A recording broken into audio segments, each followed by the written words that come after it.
नमस्कार दोस्तों, मैं हूं दर्पण और आप देख रहे हैं IBN24। दोस्तों, आज करनाल के OPS विद्या मंदिर के अंदर टेक्नोकॉन 3 एग्जीबिशन लगा हुआ है और इस एग्जीबिशन में पहुंची है करनाल की मेयर रेनू बाला गुप्ता, जिन्होंने पहुंचकर सबसे पहले तो उनका वार्म वेलकम किया गया।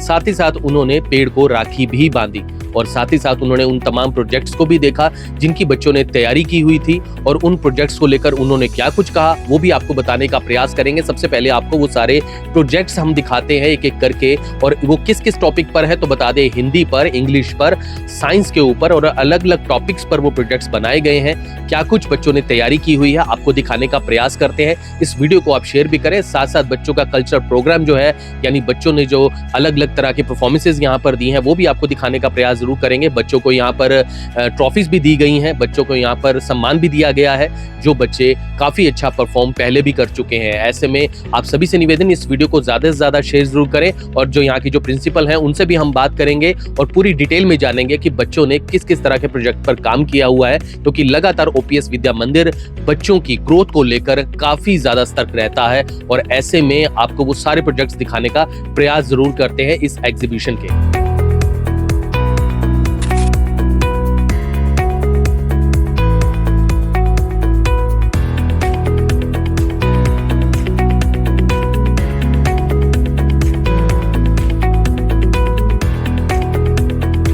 दोस्तों, आपको कुछ प्रोजेक्ट्स भी दिखा देते हैं। ये देख सकते हैं बच्चों ने प्रोजेक्ट्स जो तैयार किए हुए हैं, ये आप देख सकते हैं, जैसा कि DNA टॉपिक पर देखिए ये बनाया हुआ है। और इसी के साथ साथ अगर आप देखेंगे तो ये देख सकते हैं, ये किस टॉपिक पर बनाया है बेटा आपने? रिफ्लेक्शन पर। इसमें क्या कुछ बताना चाहेंगे आप? इसमें हमने बेसिकली ये बताया है कि when we touch something like hot object तो हमारा हाथ एकदम से साइड हो जाता है, तो वो कैसे होता है और क्यों होता है। Heat receptors in the body detect heat flames and send a signal to the spinal cord through the sensory neuron, and in the spinal cord relaying neuron is present that sends a message to the motor neuron to the arm muscles and हमारा हाथ side हो जाता है। आजकल solar system के साथ energy बनाने का जमाना है, आज लोग इसे इस्तेमाल कर रहे हैं, लेकिन यहाँ देखिए कि कैसे जहाँ जहाँ पर सनलाइट जाएगी वहाँ वहाँ पर ये मूव भी करेगा। बेटे, इस प्रोजेक्ट के बारे में कुछ बताएं आप। Good morning, sir and ma'am. Today, I Aditya is going to illustrate my model on multi-axis solar panel. Today, sir, ये बहुत एक आम प्रॉब्लम है। इंडियन रूफटॉप बहुत लिमिटेड सोलर पैनल को ही एक्सेस कर पाते हैं। तो अगर हम इस सोलर पैनल माउंट को हम लगाएंगे तो एक वन टाइम इन्वेस्टमेंट है, जिससे हमारे सोलर पैनल 40% मोर एनर्जी कर सकते हैं। के साथ आपको हाइड्रोजन ट्रेन का दूसरा प्रोजेक्ट भी दिखा देते हैं। ये देख सकते हैं, ये हाइड्रोजन ट्रेन कैसे हाइड्रोजन बनेगी, ये बच्चों ने देखिए यहाँ पर दिखाया हुआ है। इसी के साथ साथ आप देख सकते हैं कि यहाँ पर बेटा आपने किस प्रोजेक्ट के ऊपर इरिगेशन पे बनाया है आपने? Our project is about AI smart irrigation. This helps the plant to get right amount of water. A sensor is placed in the soil to detect the moisture, and then the moisture is displayed on the screen, which is connected to the Arduino. And if the soil is dry, then the Arduino does the water pump on to supply water to the plant. And if the sensor is placed in wet soil, then the Arduino detects enough moisture in the soil and keeps the pump off. Thus, our projector saves water and prevents unnecessary irrigation. तो AI robots कैसे काम करते हैं, बच्चों ने ये project भी बनाया है, हम बात करेंगे। बेटा, इसके प्रोजेक्ट के बारे में बताएंगे। हाँ जी, so these are our physics model, and it was very interesting for us to work in this. These are the distance radar which can sense the distance. You know, it's about technology because our model itself sees that it's about Technocon. दोस्तों, AC heat detector कैसे काम करता है ये आपको दिखाते हैं, ये बताइए। Sir, this is a AC heat protection device. As we have seen many cases of AC burning, AC fire and AC blast are coming. So that's why we have made this device. According in this device, when temperature goes above 35 degrees, it starts beeping. And as soon as it comes down below 35, it stops beeping. Like sir, it is 35 below and it stops beeping. We can also adjust it that if it goes over 35 degrees, the AC will turn off and turn on. टेक्नोकॉन 3 का जो आगाज young scientist ने किया है बहुत अच्छा है, बहुत देखने योग्य है।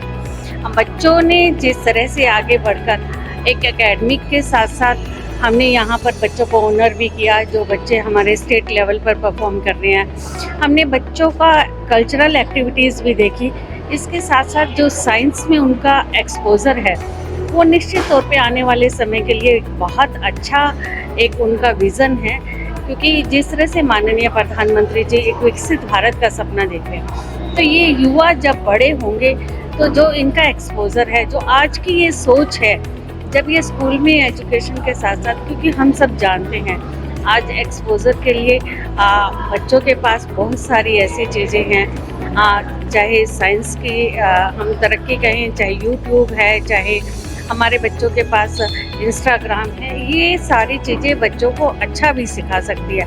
और बच्चे स्कूल से जब टीचर्स की गाइडेंस में ये सारी चीज़ें सीखते हैं तो निश्चित तौर पे एक अच्छा उनका विज़न देश के लिए, राष्ट्र के लिए काम करता है। बच्चों ने पहली बार मैंने देखा कि सोलर प्लेट्स बनाई जो कि सन के अकॉर्डिंग मूव कर रही हैं। यदि आपने आपका उससे यदि हमारा सन राइट ईस्ट में है या वेस्ट में है, उसके अकॉर्डिंग मूव कर रही है। इससे हमारी जो सोलर प्रोडक्टिविटी है वो उसके 40% तक हम बढ़ा सकते हैं। तो नए नए प्रोजेक्ट थे, कुछ आस्था से रिलेटेड थे, हमारे धर्म के प्रति, हमारी संस्कृति के प्रति, हमारी राष्ट्र भाषा के प्रति, अपने शहर के प्रति।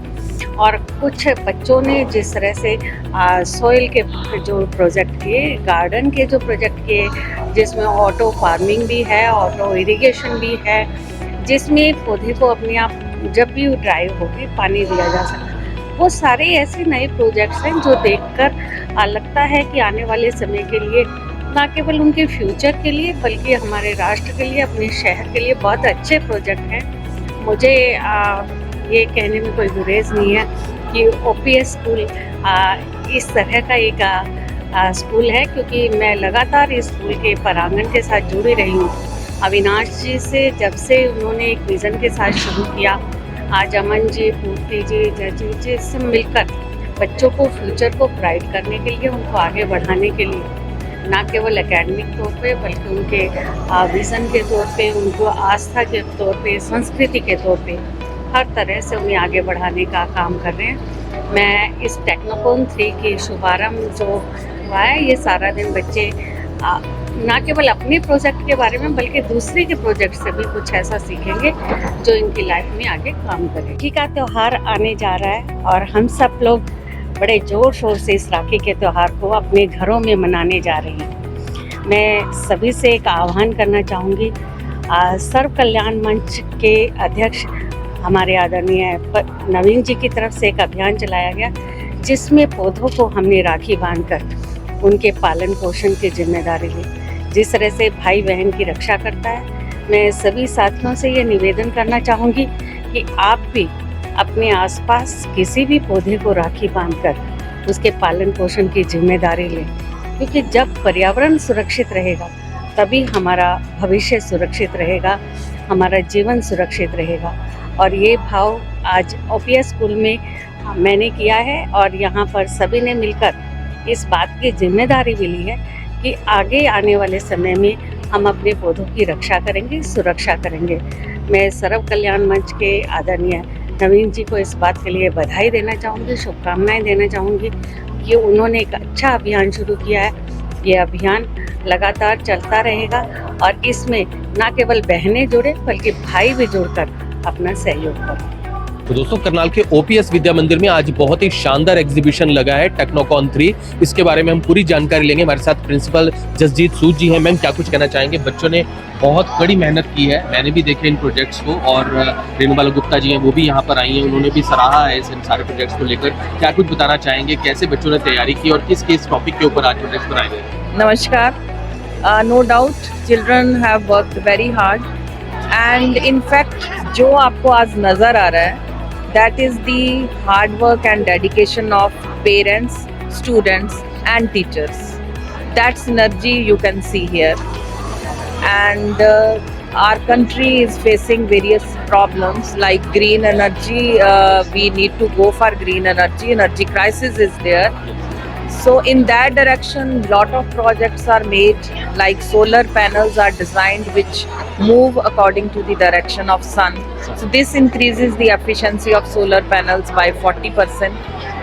And in biological science, lot of awareness projects like what kind of vaccination is essential and at what time it is essential, along with the maintenance of hygienic conditions, food adulteration.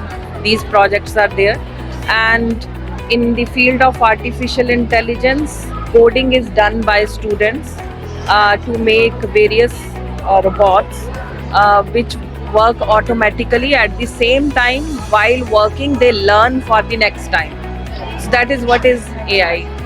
And language department, they have done wonderful projects to inculcate literary skills in students in Hindi, French and English and Sanskrit also. So there was cultural program also on the stage. Basically you can see that all aspects of holistic development, they are covered in this exhibition, and I'm sure that our children, they will learn from each other's projects, and while making these projects they have come across various problems, and while solving these problems they have literally learned a lot, because you can see they have worked at micro scale to come up with some good concepts. So we are very thankful to parents and to teachers, because it is the hard work of all these people that students are able to do something. And during these days, I have seen that they were not using social media or mobiles. They know that if they want to seek knowledge, then the internet is the one of the medium. But what websites are really essential, which teach you the real concepts, they come to know about these. So you can move around and you can talk to students how happy they are, and I am very happy and thankful to our honorable management for providing us wonderful resources and platforms where we can really hone the skills of students. Thank you. दोस्तों आप सभी से निवेदन है इस video को आप share भी करें और साथ साथ आप कमेंट सेक्शन में जरूर लिखें कि ओपीएस विद्या मंदिर जो कि करनाल के सेक्टर 13 में स्थित है, इस स्कूल के इन तमाम प्रोजेक्ट्स को लेकर, इस एग्जीबिशन को लेकर आप क्या कुछ समझते हैं। कमेंट सेक्शन में अपनी राय जरूर दें। आप सभी से निवेदन वीडियो को शेयर करें। फिर जुड़ेंगे आप 24 के ऊपर। तब तक के लिए जय हिंद।